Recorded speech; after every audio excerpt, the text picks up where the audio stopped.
الحمد لله حمدا كثيرا طيبا مباركا فيه كما يحب ربنا ويرضاه، وأشهد أن لا إله إلا الله وحده لا شريك له، وأشهد أن محمدا عبده ورسوله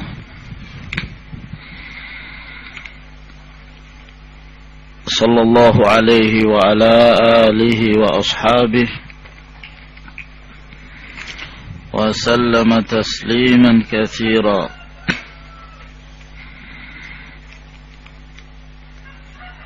أما بعد، kata Syekhul Islam Muhammad bin Abdul Wahhab An-Najdi rahimahullahu ta'ala, Bismillahirrahmanirrahim. Kitab Tauhid. وقول الله تعالى: وما خلقت الجن والإنس إلا ليعبدون. وقوله: ولقد بعثنا في كل أمة رسولا أن اعبدوا الله واجتنبوا الطاغوت. وقوله: وقضى ربك ألا تعبدوا إلا إياه وبالوالدين إحسانا إما يبلغن عندك الكبر أحدهما أو كلاهما فلا تقل لهما أف ولا تنهرهما وقل لهما قولا كريما واخفض لهما جناح الذل من الرحمة وقل رب ارحمهما كما ربياني صغيرا.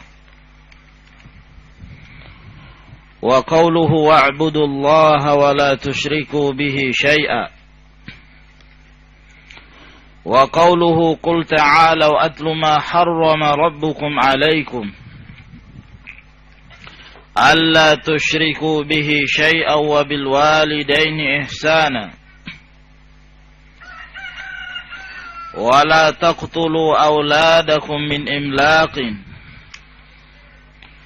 نحن نرزقكم وإياهم ولا تقربوا الفواحش ما ظهر منها وما بطن ولا تقتلوا النفس التي حرم الله إلا بالحق ذلكم وصاكم به لعلكم تعقلون. ولا تقربوا مال اليتيم إلا بالتي هي أحسن حتى يبلغ أشده وأوفوا الكيل والميزان بالقسط لا نكلف نفسا إلا وسعها وإذا قلتم فاعدلوا ولو كان ذا قربى وبعهد الله أوفوا ذلكم وصاكم به لعلكم تذكرون. وأن هذا صراطي مستقيما فاتبعوه ولا تتبعوا السبل فتفرق بكم عن سبيله ذلكم وصاكم به لعلكم تتقون. قال ابن مسعود رضي الله تعالى عنه: من أراد أن ينظر إلى وصية محمد صلى الله عليه وعلى آله وسلم التي عليها خاتمه فليقرأ قوله تعالى: قل تعالوا أتل ما حرم ربكم عليكم alla tusyriku bihi syai'an ila qaulih wa anna hadha sirati mustaqiman al-ayah. Antum insyaallah ta'ala tahfazun ila hadzal hadd. Ya. Dihafal sedikit demi sedikit sampai kepada perkataan Abdullah Ibnu Mas'ud radhiyallahu ta'ala anhu. Pada pertemuan yang lalu telah kita jelaskan secara ringkas tentang asal penulisan dari kitab Tauhid ini, bahwa kitab ini beliau tulis rahimahullah disebabkan karena hajah yang sangat dibutuhkan di saat beliau melihat kenyataan dan kondisi yang ada di kalangan kaum muslimin yang jahil tentang agamanya, yang tidak mengerti tentang hakikat dan cara-cara mereka beribadah kepada Allah Subhanahu wa ta'ala. Pengakuan mereka adalah pengakuan muslimin, tapi ibadah mereka ibadatul musyrikin. Maka beliau pun mengarang kitab ini, Kitab Tauhid. Beliau berkata rahimahullahu ta'ala, Kitab Tauhid. Telah kita jelaskan makna at-tauhid, yaitu wahada yuwahidu tauhidan, menjadikan sesuatu jadi wahid, satu. Dan para ulama membagi tauhid tersebut menjadi 3 bagian. Walaupun sebelumnya yang masyhur dari sebagian para ulama, mereka membagi tauhid menjadi 2 bagian. Yang pertama disebut dengan tauhid al-ma'rifati wal itsbat. Tauhidul ma'rifah, tauhidul itsbat. Tauhid pengenalan dan penetapan. Dan tauhid pengenalan dan penetapan inilah di dalamnya terkandung 2 macam tauhid, yaitu tauhid ar-rububiyah. Demikian pula tauhid al-asma' was sifat. Mengenal Allah Subhanahu wa ta'ala dengan nama-namanya dan sifat-sifatnya. Dan mengenal Allah Subhanahu wa ta'ala dengan perbuatan-perbuatannya. Kemudian yang kedua disebut dengan tauhid al-iradi at-talabi, atau tauhidul irada wat talab. Tauhid yang diinginkan dan yang dituntut, yang dengan tauhid tersebut membedakan antara musyrikin wal muslimin, membedakan antara ahlu tauhid wa ahlu syirik wal kufur, yang disebut dengan tauhid al-uluhiyah, yaitu tauhidul iradah wat talab. Namun setelah berkembangnya zaman dan munculnya dari kalangan kaum muslimin, dari kubu kaum muslimin itu sendiri, berbagai pemikiran-pemikiran yang menyimpang seputar nama-nama dan sifat-sifat Allah Subhanahu wa ta'ala. Ada yang ekstrim dalam penyimpangannya dan ada yang lebih rendah daripada itu. Maka para ulama melihat perlunya untuk dijadikan sebagai poin tersendiri dalam rangka tanbih wa tadhkirul ummah, dan menerangkan kepada umat tentang perkara yang sangat penting dalam perkara nama-nama dan sifat-sifat Allah subhanahu wa ta'ala. Sehingga istaqarra amru ahli sunnah, telah menjadi ketetapan para ulama ahli sunnah wal jamaah, mereka membagi tauhid tersebut menjadi 3 bagian. Yang pertama disebut dengan tauhid ar-rububiyah. Yang dimaksud dengan tauhid ar-rububiyah yaitu tauhidullah subhanahu wa ta'ala fi af'alihi. Mentauhidkan Allah subhanahu wa ta'ala pada perbuatan Allah. Ya. Tentang perbuatan Allah subhanahu wa ta'ala. Dalam hal mencipta, menguasai, memberikan rezeki, mengurus makhluk, dan selainnya dari apa yang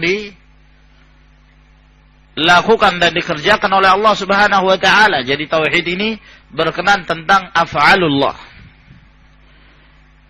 perbuatan Allah azza wa jal.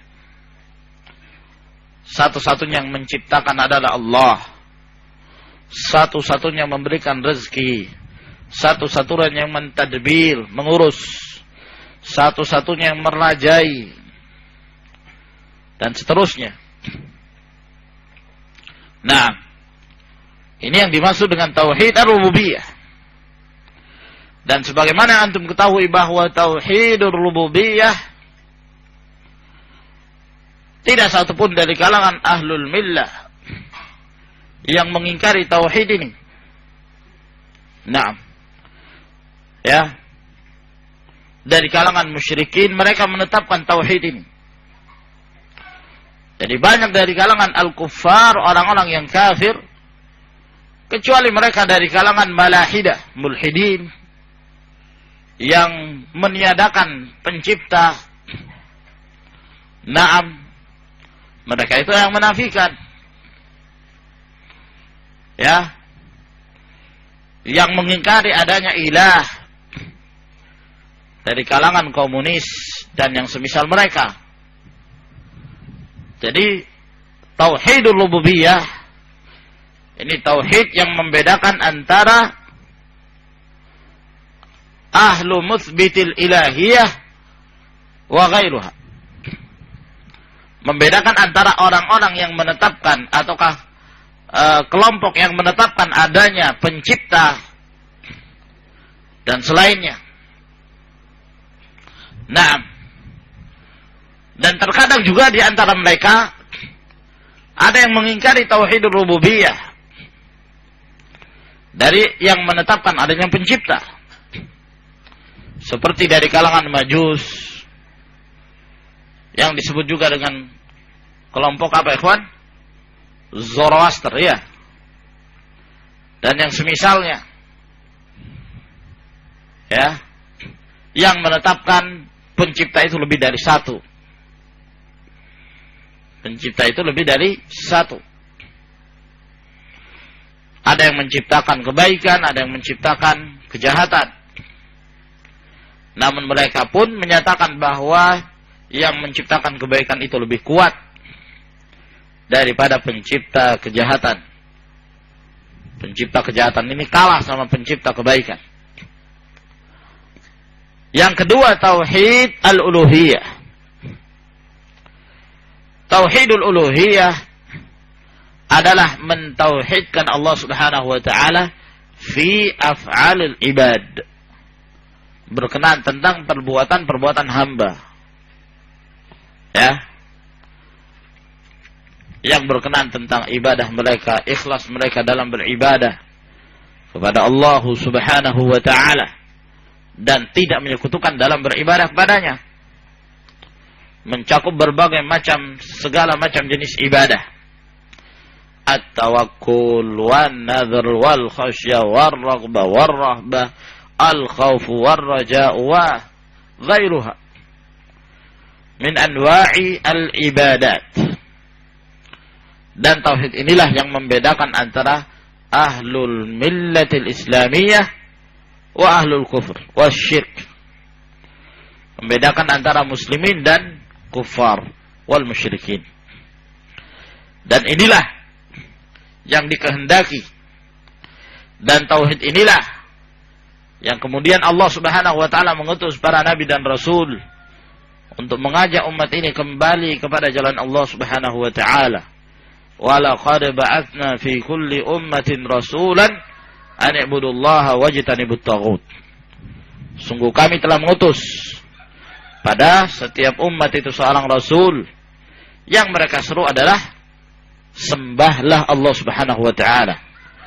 Maksudnya adalah tauhidkanlah Allah Subhanahu wa taala dalam beribadah kepadanya dan jauhilah taghut. Wa ma arsalna min rasulin illa nuhi ilaihi annahu la ilaha illa ana fa'budun. Dan tidaklah kami mengutus seorang rasul melainkan kami wahyukan kepada mereka untuk menyatakan la ilaha illallah ana fa'budun. Tidak ada ilah, tidak ada sesembahan yang berhak untuk disembah kecuali Allah Subhanahu wa taala. Inilah yang mereka dakwahkan, yaitu tauhid al-uluhiyah. Nah, maka hendaklah kaum muslimin memahami bahwa sesungguhnya yang memasukkan mereka ke dalam Islam, yang membedakan mereka antara kufur dan Islam, antara syirik dan tauhid, adalah tauhidul uluhiyah. Ya, dan ini adalah merupakan inti pembahasan yang akan dibahas di dalam kitab tauhid. Sehingga judul dari kitab tauhid itu sendiri yang dimaksud adalah tauhid khas, yaitu tauhidul uluhiyah. Ya, makanya beliau memberikan judul kitab ini kitab tauhid alladzi huwa haqqullahi 'alal 'abid. Kitab tauhid yang itu merupakan haknya Allah Subhanahu wa taala kepada hambanya. Ya, dan itu diambil dari perkataan Rasulullah sallallahu alaihi wasallam ketika terjadi dialog antara beliau dengan Mu'adz bin Jabal ala himar. Ya, ketika Rasulullah sallallahu alaihi wasallam bertanya kepadanya, "Atadri ma haqqullahi 'alal 'ibad wa ma haqqul 'ibadi 'ala Allah?" Kata Mu'adz bin Jabal, "Allah wa rasuluhu a'lam." Lalu kata Nabi sallallahu alaihi wasallam, "Haqqullahi 'alal 'ibadi ay ya'buduhu wa la yusyriku bihi syai'an." Hak Allah Subhanahu wa taala kepada hambanya yaitu mereka beribadah, yaitu mereka mentauhidkan Allah Subhanahu wa taala dan mereka tidak menyekutukan dalam beribadah kepada Allah Subhanahu wa taala sedikit pun. Ini yang dimaksud dengan kitab tauhid. Adapun jenis yang ketiga yaitu tauhid al-asma wa sifat. Tauhid tentang nama-nama dan sifat-sifat Allah Subhanahu wa taala, yaitu mengimani dan menetapkan apa saja yang ditetapkan oleh Allah Subhanahu wa taala bagi dirinya sendiri di dalam kitab Allah, dan apa saja yang ditetapkan oleh Rasulnya sallallahu alaihi wasallam di dalam sunnah-sunnahnya yang sahihah berupa nama-nama dan sifat-sifat Allah Subhanahu wa taala dengan tanpa takwil dan ta'til, tanpa taksyif dan tanpa tamthil. Dan ini merupakan akidah ahli sunnah wal jamaah. Adapun pembahasan tentang nama-nama dan sifat-sifat Allah Subhanahu wa taala, para ulama telah mengarang kitab-kitab khusus dalam permasalahan ini. Di antara kitab itu adalah kitab Al-Aqidah Al-Wasithiyah, karangan Syekhul Islam Ibn Taimiyah rahimahullah ta'ala. Demikian pula di sana ada beberapa kitab-kitab dari kalangan muasirin. Di antaranya Fadilatul Syekh Muhammad Ibn Salih Al-Utsaimin rahimahullah ta'ala Al-Qawaidul Muthlah, yang insyaallah ta'ala pun akan kita bacakan ya setelah kita telah menyelesaikan Al-Aqidah Al-Wasithiyah ini. Dan juga di sana ada kitab-kitab yang lain. Ya.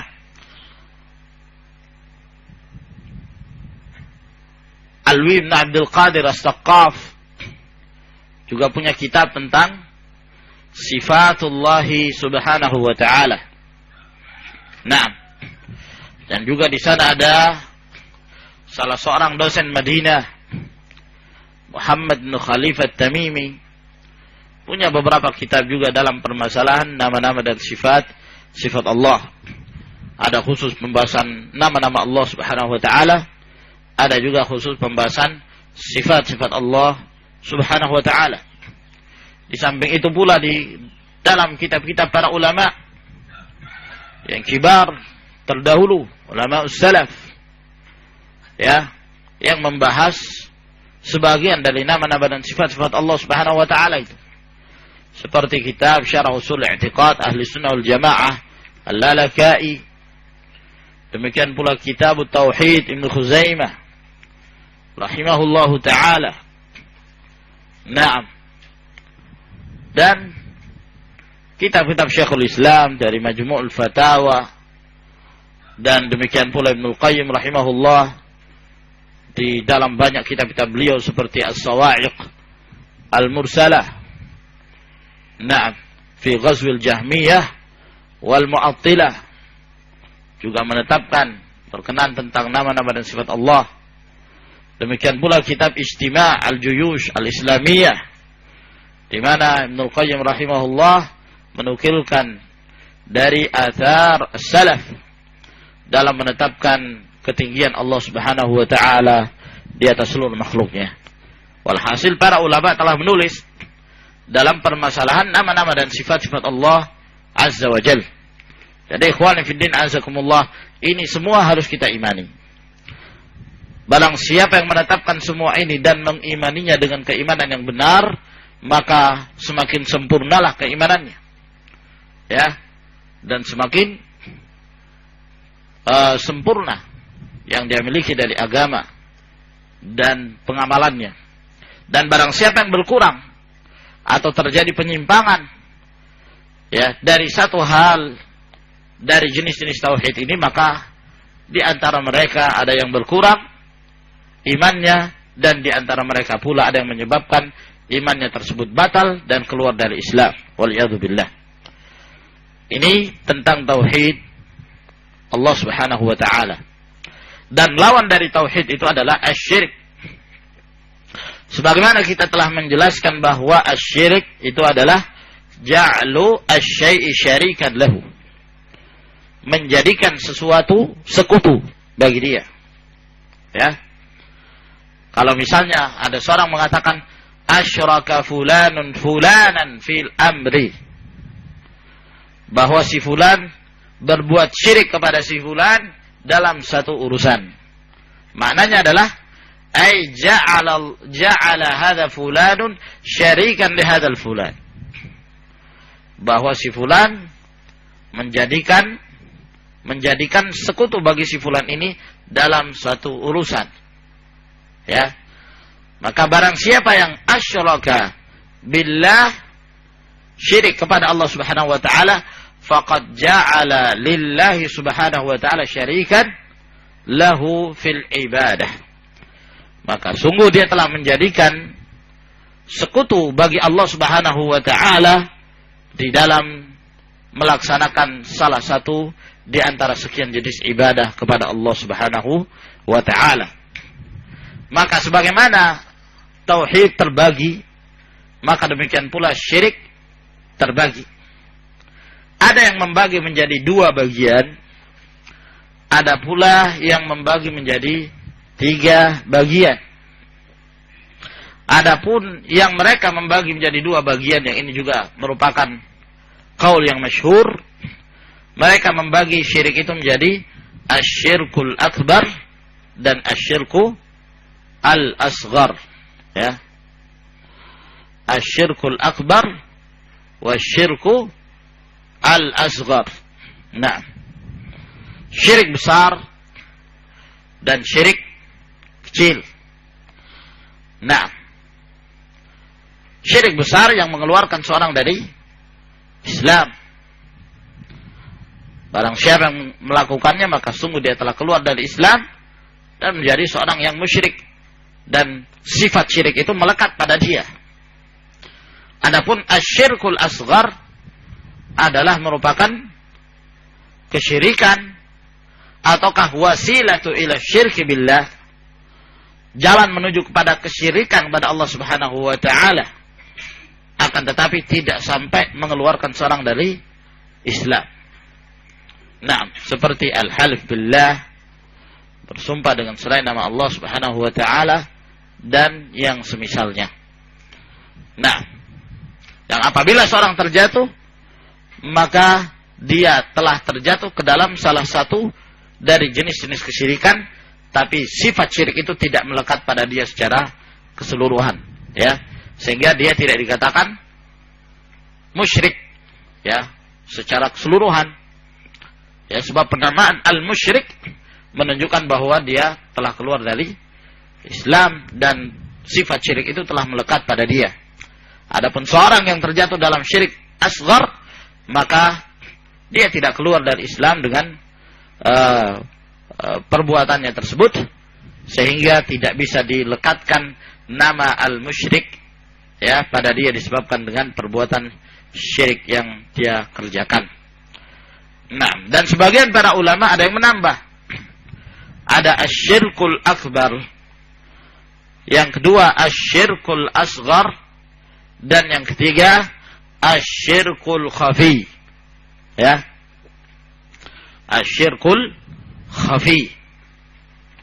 Nah, asyirkul akbar, syirik yang besar yang mengeluarkan dari Islam. Yang dimaksud asyirkul akbar yaitu asyirkul akbar adz-zahir, syirik akbar yang zahir, ya, yang dikerjakan secara zahir. Seperti apa misalnya, kawan? Menyembah patung, ya, menyembah berhala. Nah, ya, itu zahir ibadahnya. Sujud kepada selain Allah Subhanahu wa taala, dan seterusnya.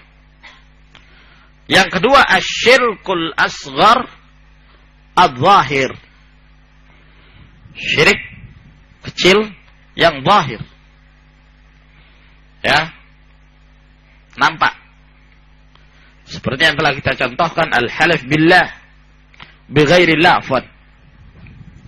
bersumpah dengan selain nama Allah Subhanahu wa ta'ala. Jenis yang ketiga yang disebut asyirkul khafi, syirik yang tersembunyi, ya, yang tidak zahir. Sebab al-khafi lawan dari zahir. Nah, asyirk al-khafi ini ada yang mengeluarkan dari Islam, ada juga yang tidak mengeluarkan dari Islam. Nah, ya, ada yang mengeluarkan dari Islam, ada pula yang tidak mengeluarkan dari Islam, syirkul khafi. Nah, berarti apa? Dari asyirkul khafi ada yang akbar, ada pula yang asghar. Yang termasuk asyirkul khafi al-akbar adalah perbuatan riya, seperti riyanya al-munafiqin, ya, seperti riyanya orang-orang munafik. Nah, kenifakan yang mereka lakukan dengan sifat riya yang ada pada mereka, riyanya itu menyebabkan pula mereka keluar dari Islam, ya. Seluruh ibadah yang mereka kerjakan semata-mata riya, bukan karena Allah Subhanahu wa taala semata. Wa idza qamu ila sholati qamu kusala yuraunan nas. Di saat mereka bangkit untuk salat, mereka salat dalam keadaan bermalas-malasan, semata-mata tujuan mereka untuk salat bukan untuk beribadah kepada Allah Subhanahu wa taala, tapi untuk memperlihatkannya kepada manusia. Riya semata. Nah, riya yang jenis ini hampir tidak seorang pun dari kalangan kaum muslimin yang melakukannya. Ya, dan tidak sepantasnya seorang melakukan dia seperti ini dikatakan sebagai seorang muslim. Allah Subhanahu wa taala telah menyifatkan riya yang seperti ini adalah riyaul munafiqin. Riyanya orang-orang munafik. Jenis yang kedua riya adalah riya al-muslimin. Riya yang dilakukan oleh sebagian dari kalangan kaum muslimin. Ya. Nah, riya yang jenis inilah yang dikhawatirkan oleh Rasulullah sallallahu alaihi wasallam.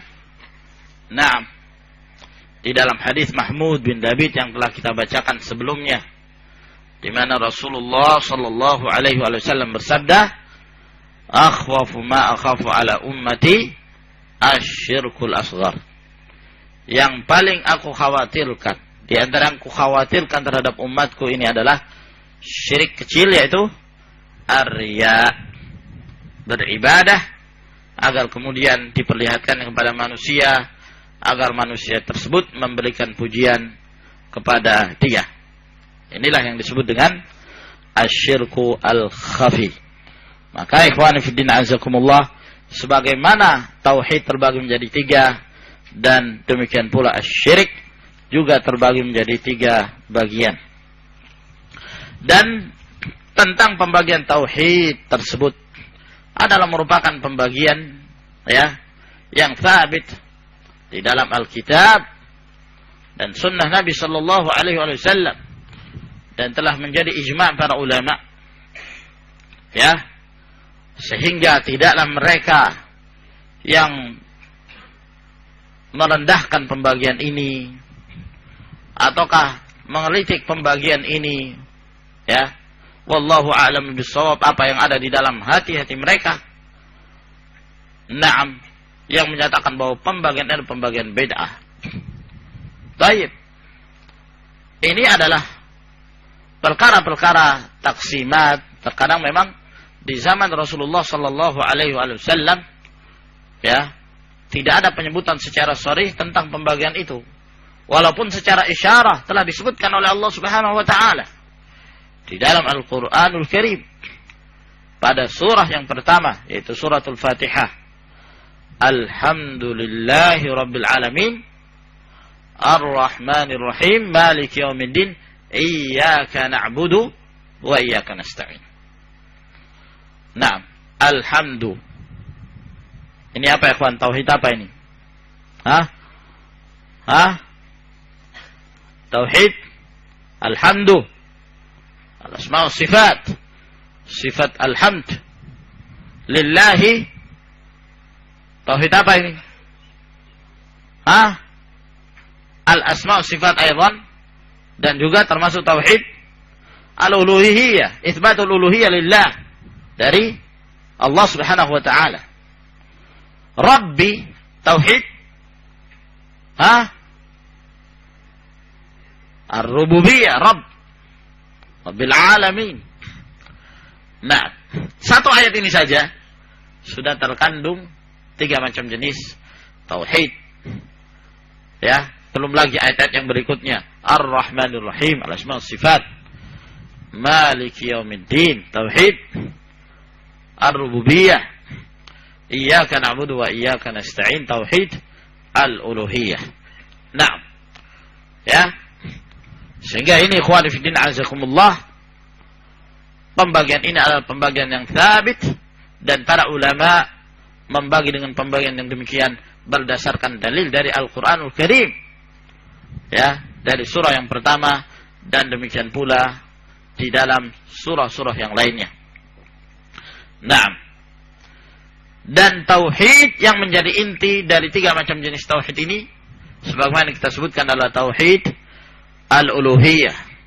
Oleh karena itu, perintah yang pertama yang Allah Subhanahu wa taala perintahkan pada Rasulnya untuk diserukan pada umat, maka yang disuruh adalah tauhidul uluhiyah, yang akan mengeluarkan mereka dari kesyirikan. Demikian pula perintah yang pertama yang Allah Subhanahu wa taala sebutkan di dalam Al-Qur'anul Karim adalah perintah tauhid al-uluhiyah.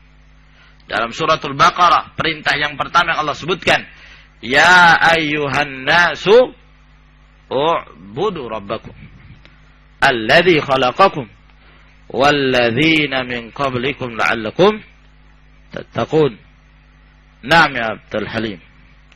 In kunta na'sanan fatawadda. Tafadhal.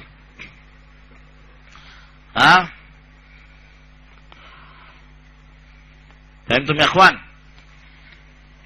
Wa qaulullahi ta'ala, kemudian firman Allah Subhanahu wa ta'ala, wa ma khalaqtul jinna wal insa illa liya'budun. Wa ma khalaqtu, dan tidaklah aku menciptakan, yakni Allah Subhanahu wa ta'ala, ya, al jinna,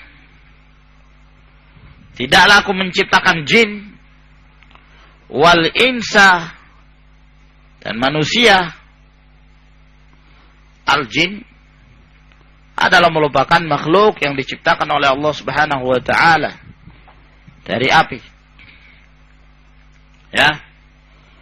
Sedangkan manusia adalah makhluk yang diciptakan oleh Allah Subhanahu wa ta'ala min tin.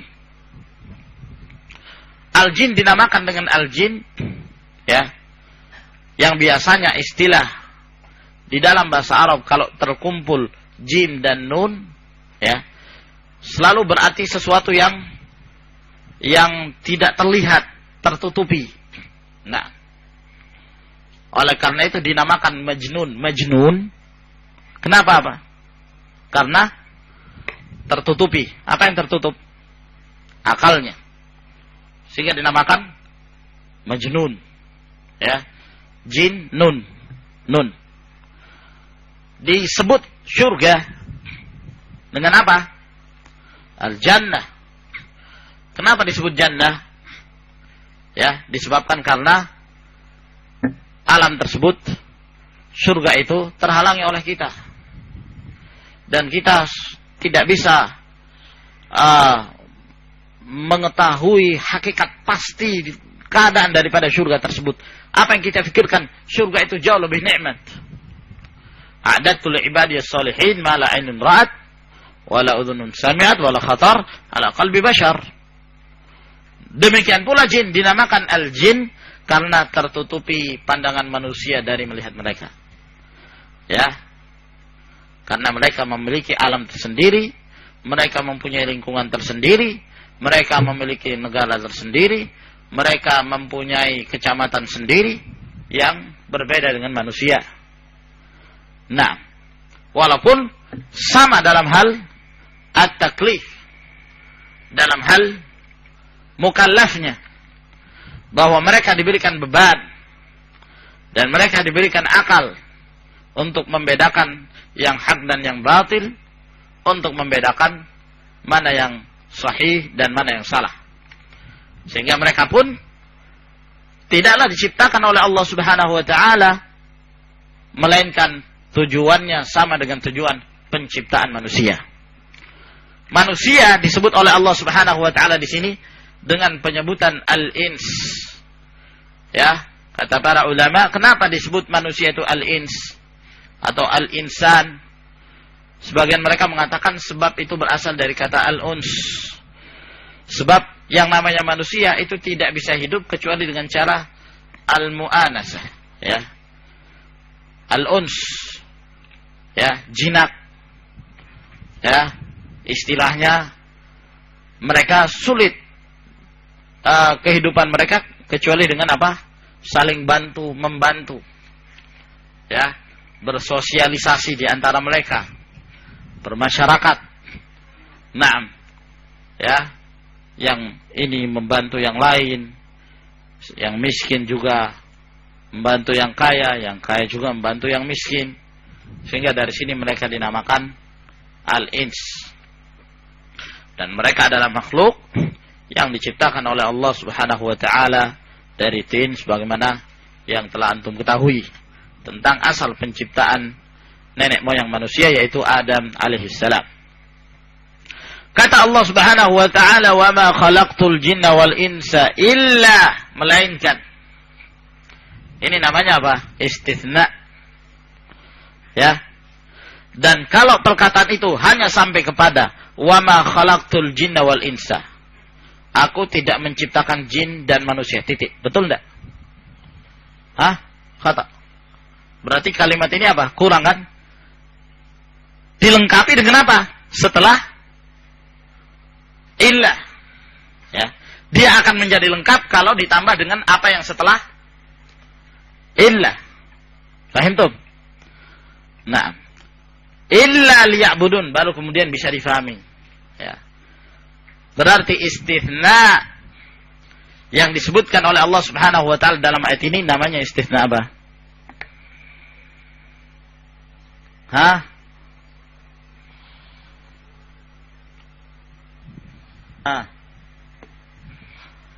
Mufarragh. Sant. Namanya istitsna mufarragh. Ya. Nah, kalau misalnya dikatakan ma jaa illa Zaidun. Antum hanya mengatakan ma jaa. Mana fa'ilnya mana? Nah, setelah illa fa'ilnya. Oh, ini berarti istitsna mufarragh. Nah. Istitsna mufarragh. Ya. Nah, di dalam ayat ini juga istitsna yang Allah Subhanahu wa taala sebutkan namanya istitsna mufarragh, ya. Dalam artian tidak sempurna kalam itu kecuali dilengkapi dengan yang setelah illah. Wa ma khalaqtul jinna wal insa illa, tidaklah aku ciptakan jin dan manusia melainkan, ya. Maksudnya apa? Melainkan aku ciptakan mereka liya'budun. Lam di sini menurut ahli nahwu namanya apa? Tahir.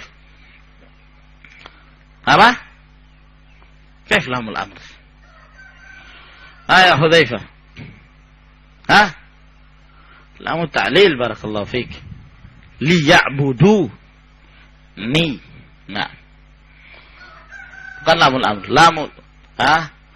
Lamu ta'lil menurut ahli nahwu. Tapi kalau ahlu sunnah wal jamaah mereka punya nama lain. Mereka tidak menamakan lam di sini lam ta'lil, ya. Tapi mereka menamakan lam yang terdapat di dalam ayat ini namanya lamul hikmah, ya. Lam al-hikmah. Sehingga mereka mengartikan ayat ini bahwa Allah Subhanahu wa taala mengatakan tidaklah aku menciptakan jin dan manusia melainkan dengan hikmah agar mereka beribadah dan mentauhidkan Allah Subhanahu wa ta'ala. Naam. Liya'budu. Nih. Dan lamul hikmah atau menurut ahli nahwu namanya lamul ta'lil. Ya. Ini menyimpan an mudmarah. Berarti dia dalam keadaan mansub dan tanda nasabnya mana ya ikhwan? Hadfu an-nun. Nah, nun kok ada di sini? Nun apa ini ya Akhi Abdul Fattah? Nun apa ini? Nunul wiqayah. Asalnya apa? Liya'budu ni gitu. Ada ya-nya. Nah, akan tetapi dihapusnya ya takhfifan. Nah, ya dihapus di dalam ayat ini takhfifan. Dalam rangka untuk meringankan. Ya. Sehingga makna dari ayat Allah Subhanahu wa taala ini wa ma khalaqtul jinna wal insa illa liya'buduni. Tidaklah aku menciptakan jin dan manusia melainkan agar mereka menyembah dan beribadah hanya kepada Allah Subhanahu wa taala. Dan pengertian ibadah insyaallah taala akan kita sebutkan nanti di pertemuan yang berikutnya. Yang jelas bagi antum barakallahu fikum dihafal insyaallah taala sampai kepada perkataan Abdullah bin Mas'ud radhiyallahu taala anhu. Naam. Mungkin sebagian cetakan itu ya, matan itu tidak lengkap ya. Tidak disebutkan seperti wasiat 10 itu hanya sedikit saja yang disebutkan. Naam. Ya. Asan antum tambah gitu dari ya, diberikan tambahan gitu. Naam. Wallahu a'lamu bis-shawab. Tafadhalu hafizakumullah.